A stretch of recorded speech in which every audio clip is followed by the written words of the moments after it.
생활 속 다양한 사례를 통해 법 상식을 알기 쉽게 전해드리는 3분 법률 신정무 변호사입니다.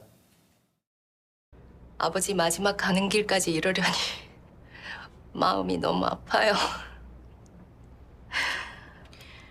씁쓸하지만 상속 문제가 항상 이렇더라고요.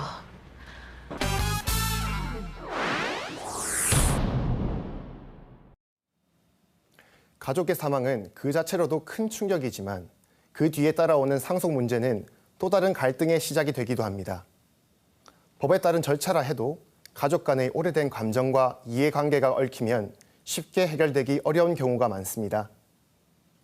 만약 고인이 거액의 빚을 남기고 갑자기 사망한 경우 남은 가족들에게 날벼락 같은 상황이 됩니다. 이럴 땐 어떻게 해야 할까요?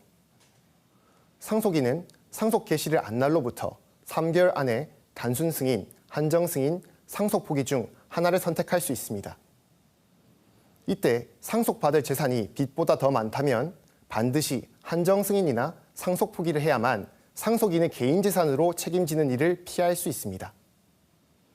그런데 3개월 안에 빚이 많다는 것을 미처 몰랐던 경우도 있겠죠. 이럴 땐 빚이 재산보다 많다는 사실을 중대한 과실 없이 모르고 있다가 뒤늦게 안 경우에 한해서 그 사실을 안 날로부터 다시 3개월 안에 특별 한정 승인을 할 수 있습니다. 주의할 점은 선순위 상속인이 상속 포기를 할 경우 후순위로 상속 순위가 내려가니 손자, 손녀, 부모 등 후순위 상속권자들도 잘 살펴서 반드시 상속 포기를 해야만 합니다.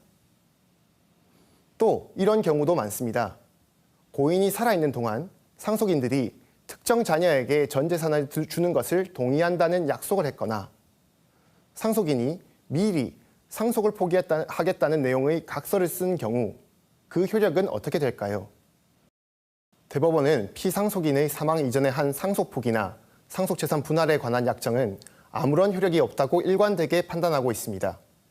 즉, 고인의 사망 전에 상속인이 쓴 약속이나 쓴 각서는 무효이고 각 상속인은 본인의 법정 상속분을 주장할 수 있습니다. 이 과정에서 협의가 되지 않는다면 법원에 상속 재산 분할 심판을 청구해 부동산 등을 정리할 수 있습니다. 고인이 유언이나 유증을 통해 특정 상속인이나 제3자에게 과도한 재산을 몰아준 경우 다른 상속인들은 유류분을 주장할 수 있습니다. 이 경우 배우자나 직계 비속은 본인의 법정 상속분의 2분의 1, 직계 존속은 법정 상속분의 3분의 1에 해당하는 유류분을 주장할 수 있고 유언이나 증여로 과도한 재산을 받은 사람을 상대로 부족분을 청구합니다.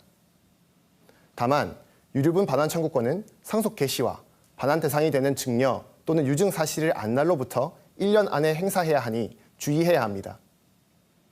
또한 최근 헌법재판소의 위헌 및 헌법불합치 결정으로 유류분 관련 규정 일부는 2025년 12월 31일까지 한시적으로 효력을 유지하고 있기 때문에 변화되는 법령도 꼼꼼히 확인할 필요가 있습니다.